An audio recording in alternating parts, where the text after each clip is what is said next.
Hi guys! Kakain po tayo dito sa...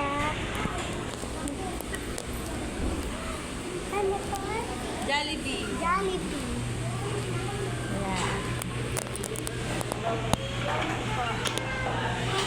Yan, masasarap po yung pagkain nila guys. Yan, nandito po kami sa may tapat ng simbahan guys.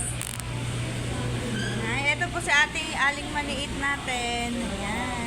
Dati guys, maliit na yun. Ngayon malaki na daw po siya. Tingnan niyo po yung labas. Yan, umuulan. Nakasignal number 2 po, pero po sabi po nila, nakasignal number 3. Ayan guys, napakalakas po ng ulan. And dito muna po kami mag-breakfast. Dito lang po kami Thank you. Thank you. Thank you for watching.